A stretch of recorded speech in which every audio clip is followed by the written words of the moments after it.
La bomba aerostática, el, el VG o el desplazamiento de su VG va a ser mecánico. No va a haber nada hidráulico que lo controle, no es muy inteligente esta bomba. Tú vas a controlar el VG. Ya sea tú quieres más caudal, simplemente vas a controlar tú el VG con tu propia mano. Con tu propia mano vas a decirle, bomba quiero más caudal, bomba quiero menos velocidad.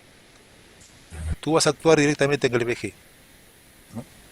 Ya sea moviendo un aparato electrónico para que electrónicamente, electrohidráulicamente, se mueva el VG, o ya sea mecánicamente, mediante una palanquita, ¿no? Una palanquita mecánica, un cablecito que va a una válvula distribuidora para que se mueva la distribuidora y le mande caudal al cerro pistón.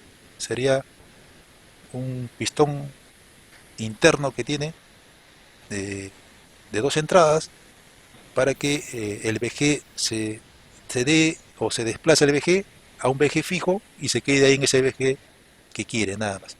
O sea, tú vas a controlar el VG que sea fijo, nada más. El caudal que quieres se va a mantener en esa condición de fijación. Entonces, eh, esta bomba hidrostática tiene la capacidad de que el VG puede ser positivo y el VG también lo puedes hacer negativo, ¿no? ¿Qué significa el VG negativo o el caudal negativo que puede bombear en sentido contrario? Para una sola rotación que tenga la bomba, puede hacer que bombee en un sentido o en otro sentido, ¿no? O sea, bidireccional, como se dice. Muy bien, esta es la bomba hidrostática. Ahí se puede ver la bomba hidrostática, la A4BG, una CIBO, un motor ACBO puede ser aquí. Y todo, tú vas a ver esto nada más. Dos mangueras, una bomba y un motor. Todo está dentro de la bomba prácticamente. Y acá en el motor ahí también está internamente. Dentro de la bomba vas a encontrar alivios, ¿no? Alivios. Este es el control.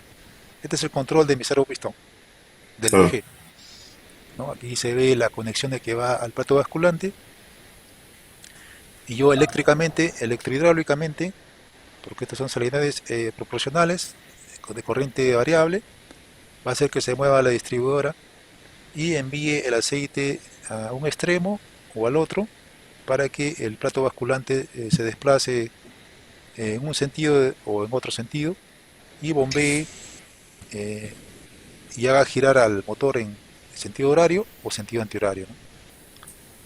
Este sería el circuito, ¿no? El circuito se ve aquí dos mangueras, una bomba y un motor, ¿no? Nada más. Drenajes, drenajes que van desde el drenaje de carcasa de del motor, según el drenaje de carcasa de la bomba, y del drenaje de carcasa generalmente se va directo a mi tanque hidráulico. Pero aquí Comprendo. lo ponen también a un enfriador y de acá se va el tanque. Nunca se pone filtros, o sea, no hay que poner filtros hidráulicos aquí ni nada de eso.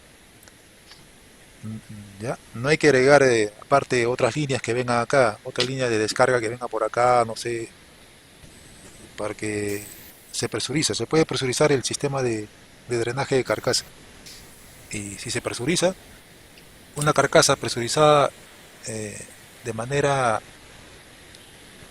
remota, ¿no? Haz de cuenta que tú no te das cuenta y en tu drenaje de carcasa le agregas otra línea más de descarga de, no sé, de un pistón, de otro drenaje de cualquiera, va a Claro. hacer que ingrese más caudal a mi sistema de descarga de drenaje. Por lo tanto, va a ser más caudal, más Se restricción, le puede utilizar.